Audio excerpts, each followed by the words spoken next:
Welcome to Around the Empire. I'm your host, Joanne Leon. Aaron Maté is here with us today to talk about OPCW, Russiagate, and Stephen Cohen. This is a fully independent podcast. Lend your support patreon.com/aroundtheempire or paypal.me/aroundtheempirepod. Also, please like, share, and subscribe on YouTube. In our discussion today, we talk about the OPCW Whistleblowers, Jose Bustani, and Aaron's testimony at the UN. We also discuss recent developments in the Russiagate conspiracy and pay tribute to the great Stephen Cohen, prominent scholar, professor, and author. There's a bonus segment for patrons about who was behind the pressuring of the OPCW and for what purpose. That's episode 189 Extra, Relentless Pressure on OPCW. We recorded this on October 16th, 2020.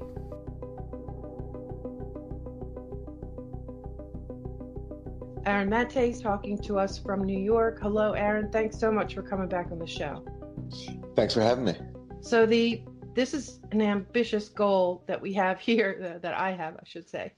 But I'd like to get the gist of some of the big stories that Aaron's been covering recently, and they are big. And what I'm going to do is we're not going to be able to get into a lot of detail. So I'm going to point you to some articles and pushback episodes to follow up where you can really, get a deep dive on this stuff. So the three things that the two really big topics are the Syria and the OPCW adventure that Aaron has been covering with OPCW whistleblowers about the alleged chemical weapons attacks alleged to be done by the Syrian government, and what has happened with OPCW since, and then what happened at the UN, where Aaron actually testified. And I also am obliged to follow up on Russiagate because there's a lot going on there. I personally have not been able to with it for as much as I used to over the last 2 months. It takes a real dedicated effort and a multi-source type thing to keep up with that. But there have been some kind of big developments I just wanted to go over with you. And then I just wanted to talk to you a little bit about Stephen Cohen. And we'll have a bonus question at the end, as usual, for patrons. And we're going to try to do all this in a half hour. And I don't know how we're going to do it, Aaron, but I have faith in you. I'm going to do very little talking. Let's put it that way. So you want to start out with Syria? Whatever you want. Okay. So I've been following your work on Syria and OPCW. And, I've been a long time skeptic about the official narrative on the chemical weapons attacks. And followed it in real time. But Aaron and the Grayzone have been in touch with some brave OPCW whistleblowers who have some firsthand knowledge from the investigations they did, investigations that were later manipulated to fit the official narrative. And Aaron was called to testify at a recent UN Security Council meeting. And, Security Council is, it's another UN committee and all that, but it's a very, very powerful committee. This is basically where you have to go to get permission to wage war on somebody, right, Aaron? Yeah, but Joanne, just one correction. Sorry. Well, I'm not going to speak to sources and who I've spoken to, but I wouldn't assume that I've been in touch with OPCW whistleblowers. I've gotten leaks from inside the OPCW, but I just wouldn't assume that I've been in touch with whistleblowers. I did get a direct statement from one OPCW official that I published earlier this year. This is someone who was not involved in the Duma investigation under discussion, but that person witnessed the mistreatment of the inspectors who were on the Duma investigation, and that person did, give me a statement, which I published at the Grayzone.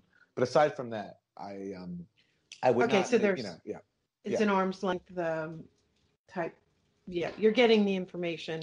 I've gotten leaks. I've certainly gotten leaks, but I just, it's, I wouldn't. there are people who have been identified, who are known publicly, and I would not assume that I'm in touch with them. That's all Gotcha. I'm saying. Yeah. No, thank you for that clarification.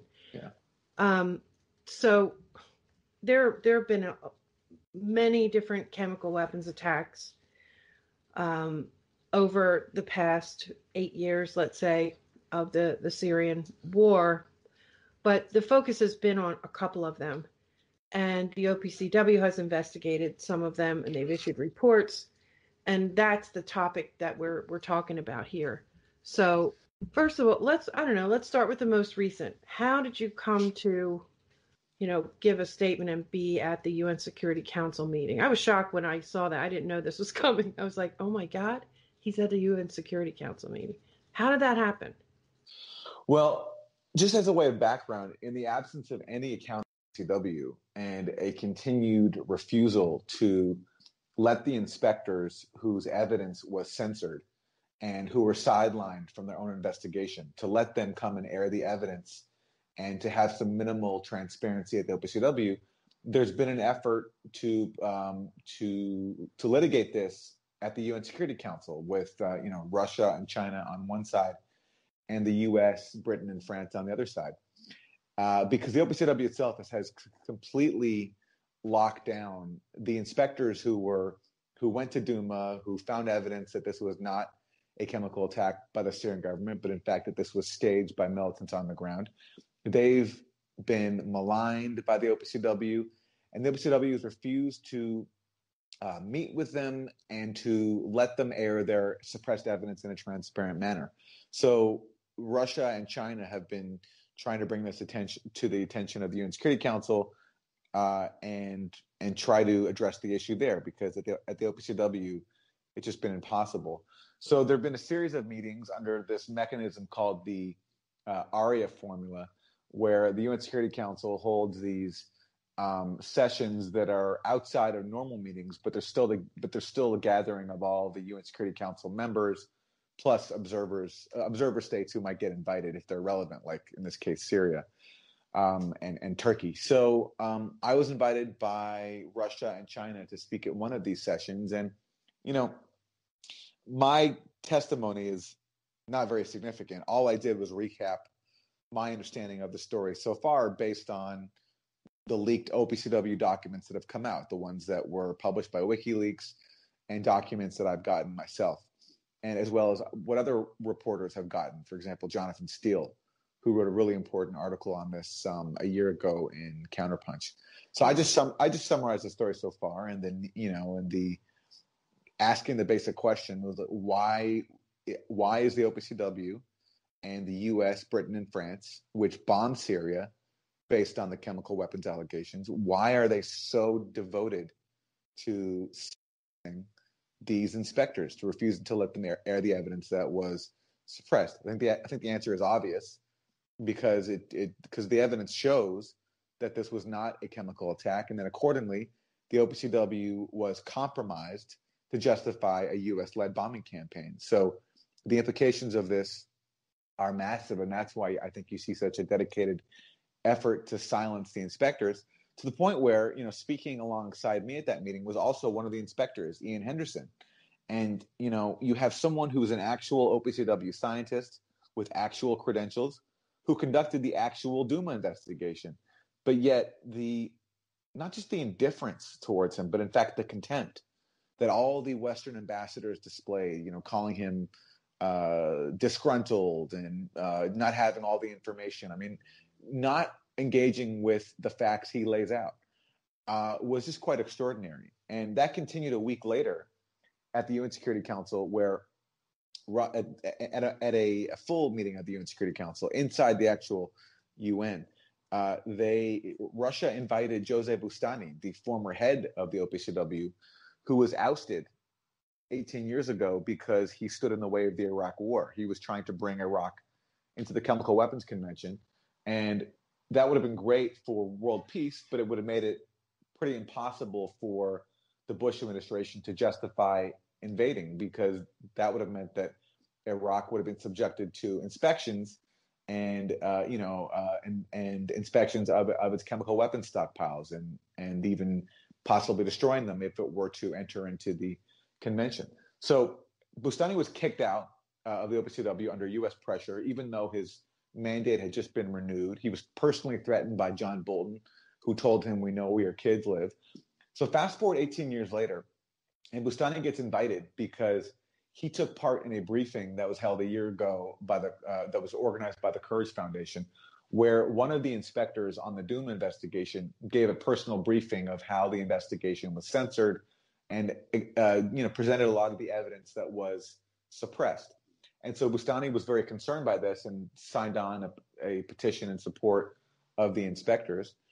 And what is so crazy about this is that these inspectors who were sidelined in this investigation, they're so experienced and so veteran at the OPCW that their tenure actually coincides with Bustani's 18 years ago, because they actually worked under him when he was the OPCW's first director general.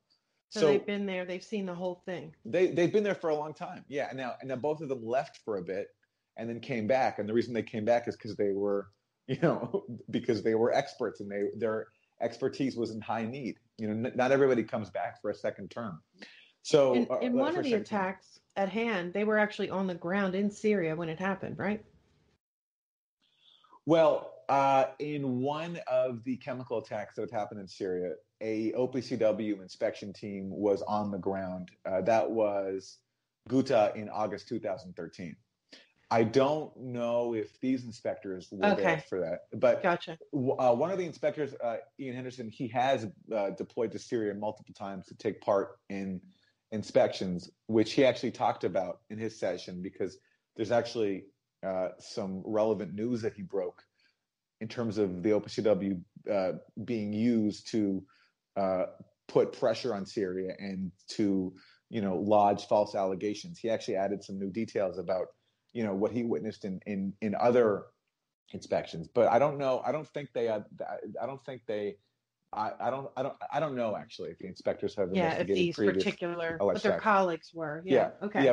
But the point is that the U.S. and its allies voted to block Jose Bustani from testifying. So this scandal begins with the silencing of the inspectors, the silencing of their evidence, the silencing of their concerns when they try to raise them, refusing to meet with them. And now it continues with the silencing of the OPCW's own first leader, because he was coming to speak out in support of inspectors who he worked with. And he can attest to their level of integrity and expertise.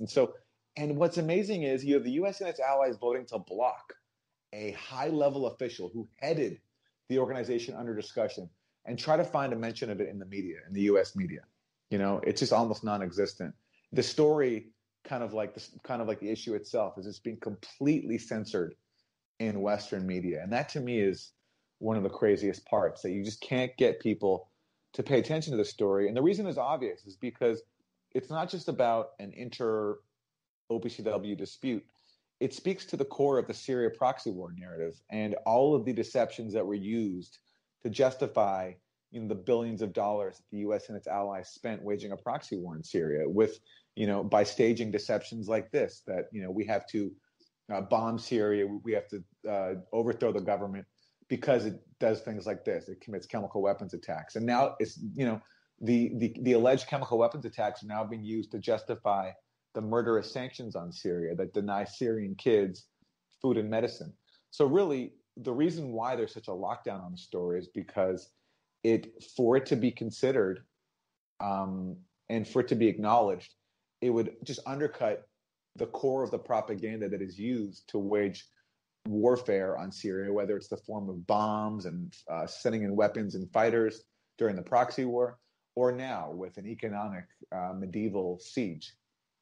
Yeah, for sure. And I appreciate the way you cover this in a very professional way, but I'm just going to say, maybe it's unprofessional, but I was disgusted by the way the UN Security Council, the ambassadors to the various Western countries treated these people, because not only did they silence them, they tried to discredit them and smear them in the most petty ways that, from what I have witnessed, I just brushed these, They're advancing Russian disinformation. I mean, we've just been pounded with this for 4 years now. And I know of so many cases where it's just completely and totally disingenuous, and it's lazy too. And it just shows you, is that all they've got? Really? Is that all they can do? And I've also, one thing you mentioned is just the way that organizations are manipulated to advance this narrative, this all our overarching narrative that is apparently more important than anything else. And I've watched organizations whom I had respect for, one after the other, do things that I thought were really bad and lacked integrity, to advance this narrative, whether they caved and did this, or whether more likely they were pressured or undermined, manipulated. And really the defense of this is so weak.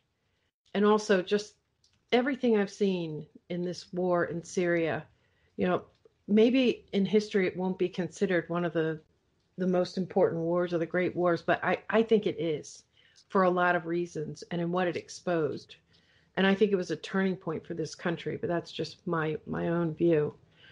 So I urge everyone to read Aaron's several articles on this and his colleagues, but especially listen to that Pushback episode that he did recently. It's titled OPCW Syria Whistleblower and Ex-Director Attacked by the US, UK, France at the UN, where he lays it all out and he gives you audio clips of the different members speaking and the witnesses, and really, it really done very well, and everything you need to know is kind of in there.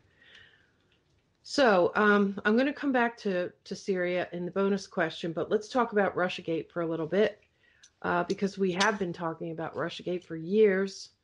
And as I said, in the past couple months, I haven't totally lost the plot on Russiagate, but I have not invested the time that you need to really stay up with the details and the daily intrigue. So there have been some reports issued. There have been documents released or leaked that seem kind of important. And, just the whole thing, we're leading up to the election now. The entire arc of this story may change significantly depending on who gets elected. And if you could just kind of catch us up on what has happened in Russiagate in the past couple of months. I know you did 2 big articles on the Senate report that was issued, the Senate Intelligence Committee report. And I'm not sure what you might have to say on some of the more recent developments. Well, there's just been a continued attempt to keep the narrative going, to refuse to acknowledge that the Russia investigation was fundamentally a scam.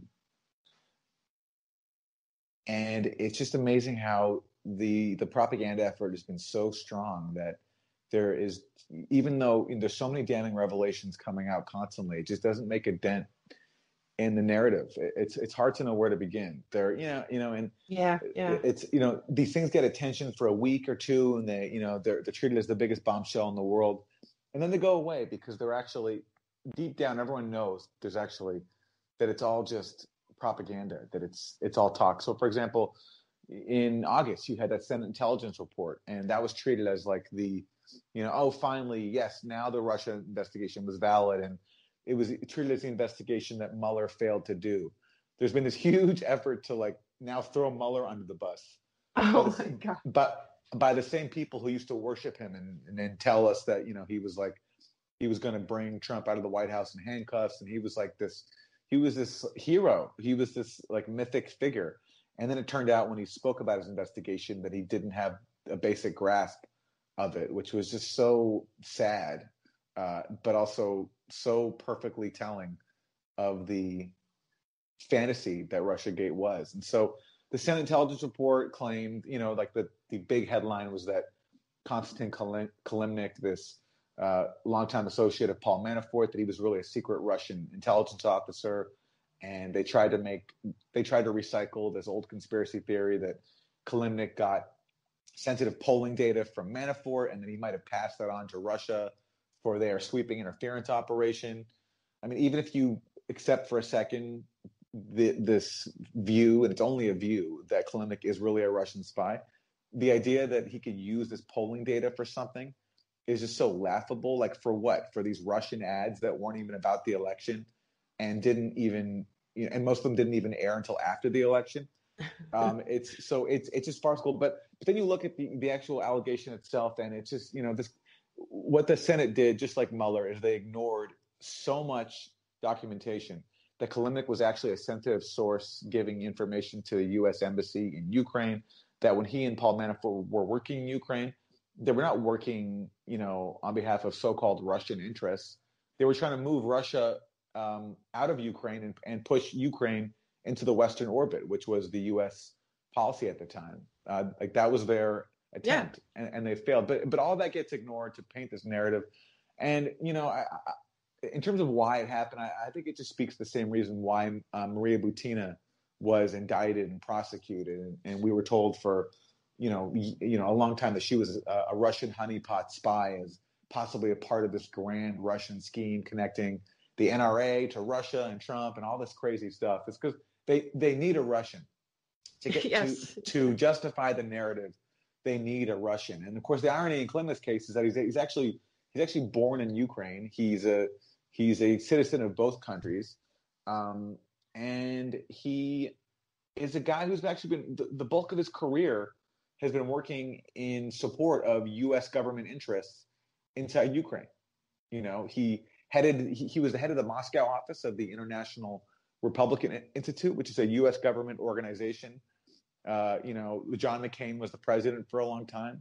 He worked there, and then he worked for Paul Manafort in Ukraine. And as I said, having regular meetings with U.S. officials. He even served as a translator in a meeting with Victoria Nuland back when she was trying to overthrow the Ukrainian government.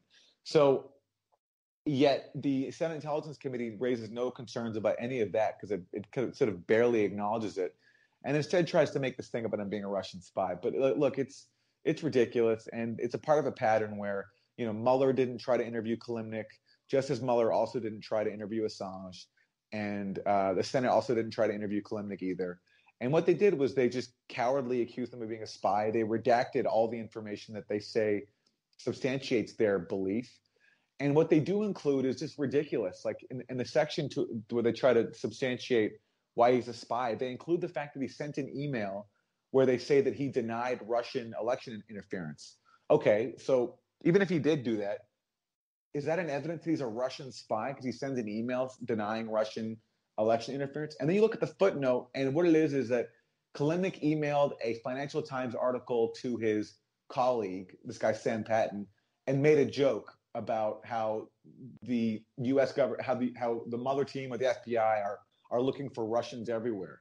So like that's their evidence that he's a Russian spy. It's just so farcical, but yet no one takes a second to actually look at what the evidence is. The actual thing. They see a declaration that fits a convenient narrative that helps people, justify the fact that they bought onto this stupid thing for 4 years, and they go with it. And but that faded away because, of course, it's there's nothing actually damning there because it's all supposition, innuendo, and redacted supposition and innuendo.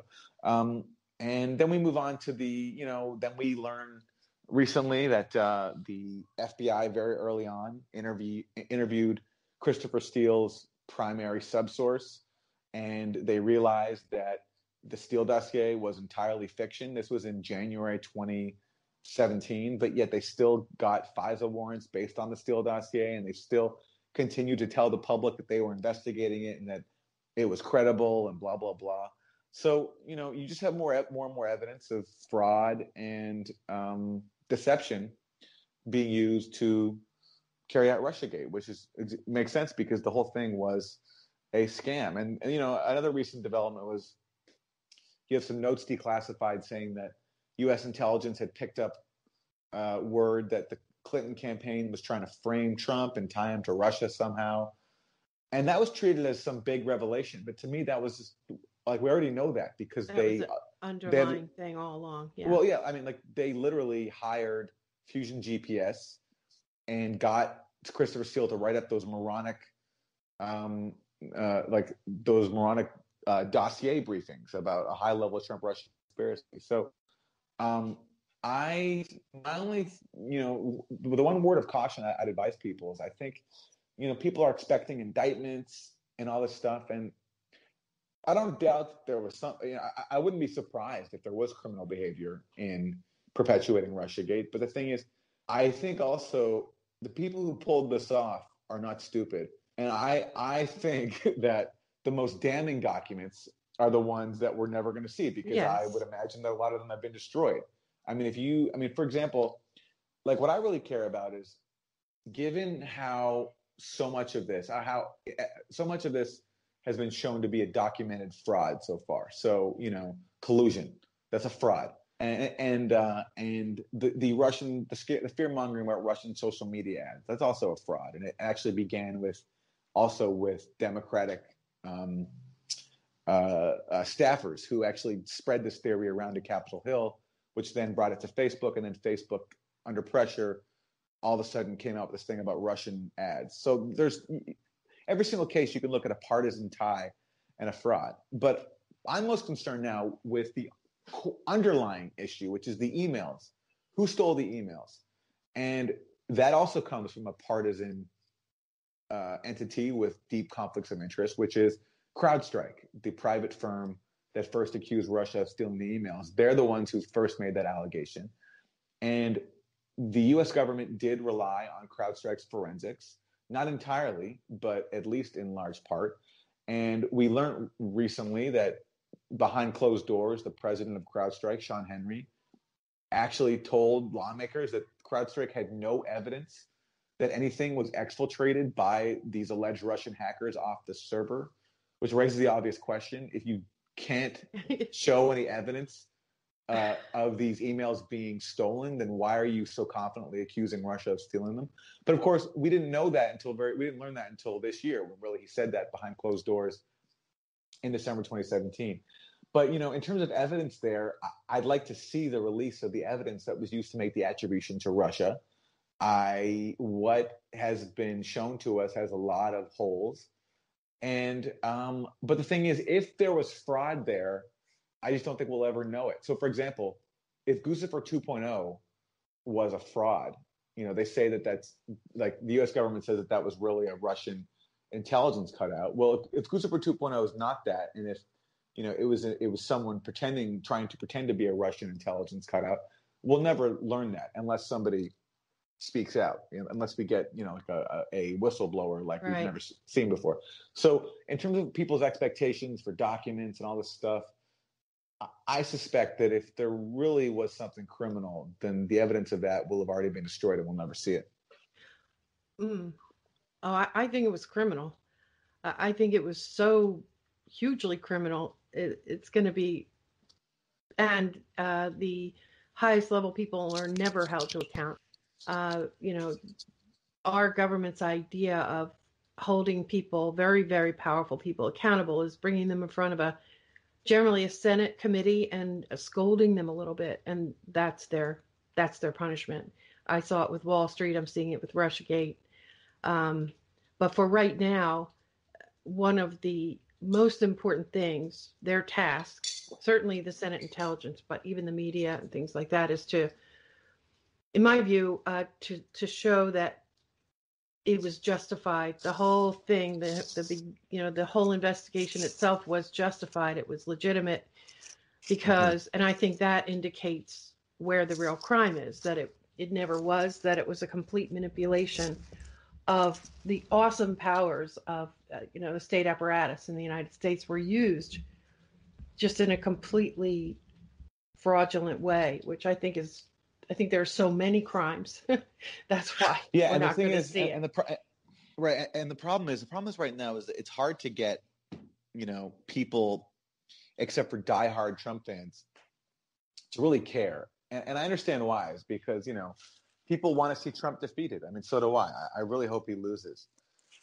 But what people don't see is that by going along with this, by letting all this happen and not criticizing it and not pointing out that it's wrong. I mean, even though we don't like Trump, it's wrong for the U.S. intelligence services to be weaponized to interfere in domestic politics, and with huge consequences and deliberate consequences. Because I think one of the aims here was to further poison U.S.-Russia relations, because Trump was calling for having better ties with Russia.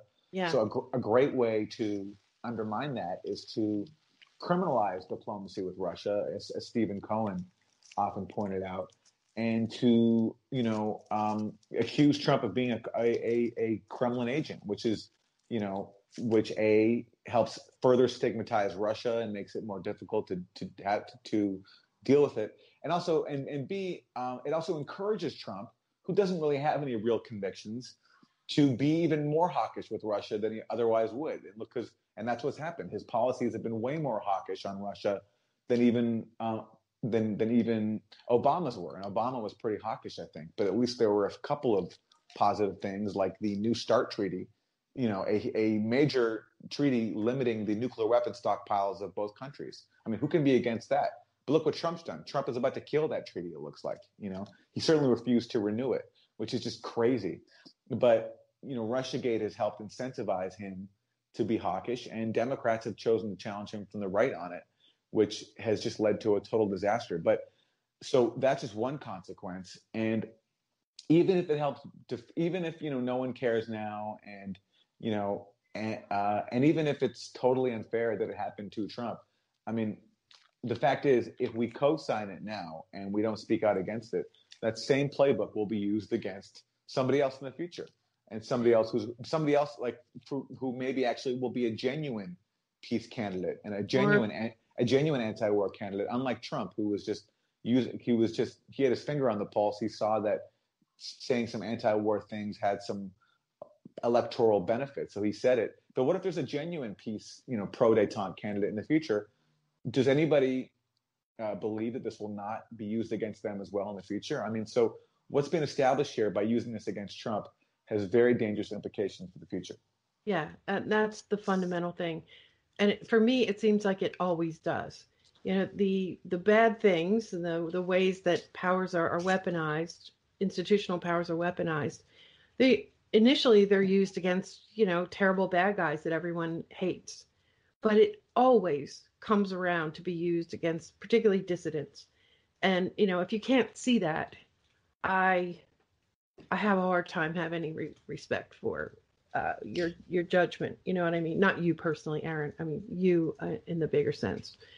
But yeah, and it's also just a matter, it's also just a thing of if we don't want to be complete hypocrites, then we have to apply to ourselves the same standards that we hold up for others. And so, if people see this happening to Trump and they think it's okay because it's Trump and Trump is awful, which he is, then you're just a complete hypocrite, and it means you're establishing a precedent in which things can be used against you disingenuously and very harmfully in the future, such as weaponizing intelligence services. It's the opposite of what a democracy should be, and it's just so weird how many people go along with it. I mean, I don't blame people in the public because they've been presented with such a one-sided narrative about Russiagate, where there's been such a dedicated propaganda effort to really make people believe that there's something to it and that, we should fear Russian interference and all this fear-mongering. But the people in media whose job it is to, distinguish facts from propaganda, but who've gone along with the propaganda, it's been crazy. And it's a lot of people don't realize that causes that they believe in are one day going to be targeted with the same playbook that they cheered throughout Russiagate. Exactly. Now, how much time do you have left, Aaron? I got about, I can talk for 20 more minutes. How about that? Okay, that'll work. Okay. Perfect. Okay, so let's talk a little bit about Stephen Cohen, because these are the kinds of things, these bigger impacts, broader impacts. These are the kinds of things that he's been talking about that genuinely bothered him, worried him, kept him up at night. And he pointed these things out all along the way, starting, and I will say all the way back since 2014 when I first started to listen to him. That's right. And, I'm personally devastated by his death. And I didn't even know him. and frankly, by the way he was treated during the past 4 years. Yeah. So I didn't even know him personally, like you did. I listened to every interview with him that I could find because Yep. he was one of the top people and one of the few people that I thought was genuine, well-reasoned, and had integrity in this. In 2014, I was closely following the Euromaidan in Ukraine, and I was lost. I knew very little about Ukraine, even about Russia. And I was frustrated that there wasn't more analysis in English language. There's a lot of information if you could speak Russian, but because the people in the eastern Ukraine, mostly speak Russian. So, and when I found Stephen Cohen, I asked his wife, Katrina, editor of The Nation, where you also work, where to find more writings and interviews for him. She told me, Steve does a weekly discussion with John Batchelor on a New York City radio station. Yeah. And they weren't generally aligned politically all the time, but they got along very well and they had common ground on this, and they did a really good job, a really excellent job. It should be, and actually Steve did kind of chronicle all that in his book. But so anyway, I started listening weekly in real time, and basically I never stopped after that. Yep. I regret that I wasn't able to interview him. The first time I asked for an interview, he was in the middle of publishing his book and said he was just swamped. I don't know if you remember, I'd asked you for help in contacting him, and I did contact him. And I tried one more time, like a year or so later, and he was very friendly, very warm. But I got a shorter response this time saying that he simply couldn't do it. And I actually, at the time, I thought it might have been like a gentle brush off, and maybe it was, but I know he's selective in his interviews. But now I realize that he was probably very sick at that time. And it's just, I'm still grieving this man who I never knew except through, a few very short correspondences. But one who taught me and a lot of other people who were willing to listen, so much. Mm-hmm. And while it may sound strange, it's kind of hard to explain. But, while people like Stephen Cohen were around, I had some hope for sanity in our foreign policy. Yep. And so I'm not only grieving the loss of a man who I respected, but also, his voice and influence and the ability to challenge like the worst of our war and foreign policy establishment. So I know that you're still grieving him, and I was wondering if you could offer some thoughts. And also, I know he was very fond of you and your work. And I wondered maybe he gave you some advice or guidance, before his death. Or to be fair, if you're willing to share any of that, I'd love to hear it. Well, I think you said it all. I mean, his importance is incalculable, and he can never be replaced. There will never be anyone to get to that level of prestige in the academy and in the intelligentsia on this issue of Russia with that level of knowledge and integrity. There just won't be. They won't allow it ever again. And I'm not even sure if anyone else is capable of it, because he was so just uniquely brilliant and such a student of Russia, who lived Russian history, who actually changed it a little bit. He was his work on the Soviet Union helped change people's understanding of Soviet history, and it's credited with even leading to opening up a little bit of Soviet intellectual culture in ways that hadn't happened before. And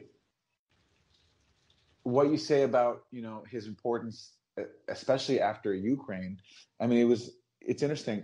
I also didn't know much about Ukraine. I didn't follow it closely. And I remember buying into a lot of the conventional propaganda at the time, even though I'm someone I'm a lifelong leftist. I consider, I've always been skeptical of the dominant narrative, but it's just amazing how powerful our propaganda system is, that even someone like myself, who considers himself informed and adversarial, I just remember getting duped. But then I heard Stephen Cohen, and I realized, okay, oh yeah, this guy's totally right. Exactly. This whole thing is like a continuation of the Cold War, basically. And I met him. I learned of him because I worked at Democracy Now! For over a decade, and we used to interview him all the time. And actually, I was co-hosting an interview with him it must have been 2014. And you see me kind of pose to him some questions that are very just like, parroting the conventional line. And his response, and I remember the way he was responding, I was like, oh my God, I've been a dupe. I've been a complete dupe. And so anyway, after that, I just, I like you, read everything I could of his. And I also listened to his weekly John Batchelor discussions, which were so important. And especially during, Russiagate mania, especially in the early stages, those weekly sessions, those weekly interviews were like just an oasis of sanity and exactly and facts. Steve would just correct all the predominant propaganda of that week, especially on Ukraine, which was, like Russiagate was also used to help, whitewash that whole thing completely, right through the impeachment of Trump. And Steve would just offer a sober, informed corrective every single week. And his sanity, like you, it gave me some hope, because everybody else was being so, just so caught up in all this stuff. And the point that really illustrates how warped our culture got and how difficult it must have been for Steve during this time was that, Democracy Now!, which is like a long time sort of like the conscience, I think, of progressive media, and really like the standard bearer for progressive media. I know it wasn't perfect, but I was very proud of it when I was there. I really felt as if we consistently made an effort to, push back on prevailing narratives, and to, even if we made a mistake, to correct it and try to, give voice to the facts and to dissenting opinions. After early 2017, even though Steve was a regular guest there forever, they never let him on after that, after April 2017. So in the last 3 years of his life, he never even appeared. He wasn't even allowed on Democracy Now!, which is just such an embarrassment for our, I don't just blame DN. It's like, it's an indictment of our media culture overall, that, Russophobia was so prevalent and Russiagate was so strong that someone as wise and brilliant as Stephen Cohen was deemed, off limits, and he was marginalized. And that was, the result of a dedicated smear campaign against him by his enemies, who couldn't challenge him on the facts. And you see that every time he debates someone. Like, there's this great clip of him debating Max Boot on CNN, and Max Boot calls him an apologist for Russia, and Steve just so effortlessly shredded and graciously destroys him. So that was Steve. And in terms of advice he shared with me, he when I'd ask him, like, whether all this bothered him, the fact that, all the places that had once welcomed him were shunning him. I remember, like, this is like a guy who was like, he was an analyst on CBS News. He covered Cold War summits with Dan Rather. He was a professor emeritus at 2 top schools, NYU and Princeton, revered scholar. And then to see him being called like a Putin apologist and just dismissed and attacked and all this stuff, I asked him if it bothered him. And it did bother him. It did. He was honest about that. But he also said, you know what, at the end, what do I care? I have great health care.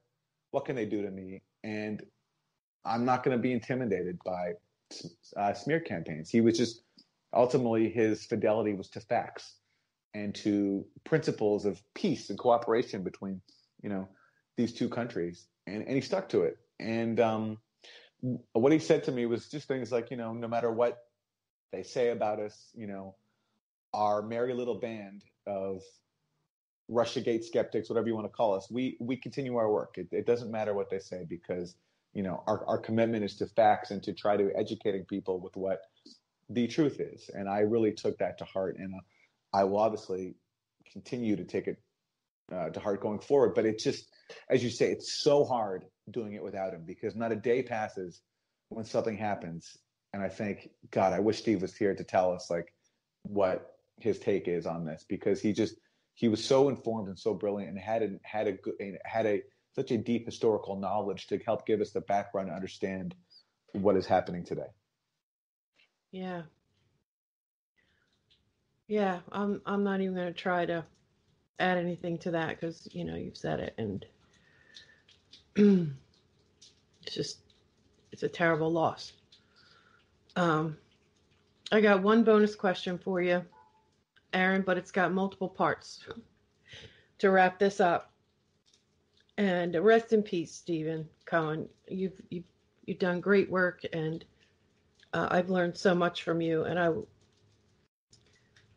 And it is going to be, like Aaron said, it's going to be difficult doing this without you around. Okay, so the bonus question. I'm going to swing back to Syria and the OPCW. It's a multi-part question. So the first part is, and I think you actually covered this, is how did the whistleblower documents, getting through, or information getting through to Grayzone, how did that come about, as much of it as you can say?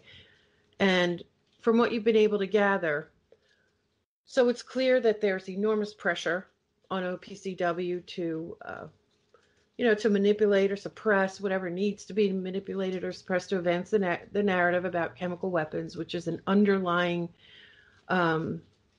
premise for our involvement in Syria, for our push to change their leadership and God only knows what else to that country. Like, were there specific people applying the pressure, and what interests were they representing, and what are their overall goals from what you've been able to learn from it? And I guess the last part is, I watched this in real time. It was a pattern. It was a big warning by the U.S. government, sometimes from the Europeans, like, you guys better not use chemical weapons, because if you do, we might have to intervene militarily. And it was like a signal to the proxy jihadists to, it seemed like it was a trigger for them to, go ahead and do something or stage something. And it would happen over and over and over again. And the tactic never seemed to really work, but they kept doing it over and over again. And in later on, they were generating some pushback. And I think a lot of people were skeptical, despite the concrete media narrative that never changed. And by the way, Grayzone has some more on that too, on where the money was coming from for that media coordination, contractors and such, which is another topic. We'd need like 5 hours to get all the relevant information on the things that Aaron's working on. So that's the bonus question, Aaron. Multi-part, who's pushing on this? What are their goals? Based on what you've learned from this whole process. The answer to the bonus question is in the bonus segment for patrons. You can get access to bonus segments. There's one for almost every interview by subscribing at Patreon. Plus, you get access to other episodes that are for patrons only, to our new Discord channel where we can talk among ourselves and do some Q&A live streams and such. So that's my tease. I hope some of you will join us. And now I'll continue with the interview wrap-up. All right, well, I got to let you go. Best way to support your work? Well, if you like Pushback, the show I host, you can support it at Patreon.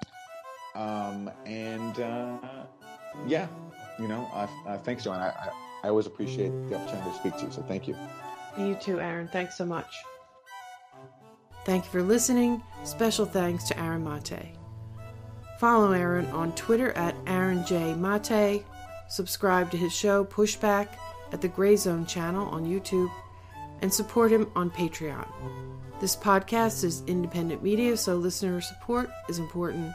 Patreon.com/AroundTheEmpire or PayPal.me/AroundTheEmpirePod. You can find this podcast on any mobile podcast app, at the website AroundTheEmpire.com, on Patreon, or on YouTube. And if you're listening on YouTube, don't forget to like, share, and subscribe. Follow on Twitter at Around the Empire, and we'll see you next time. Take care, everybody.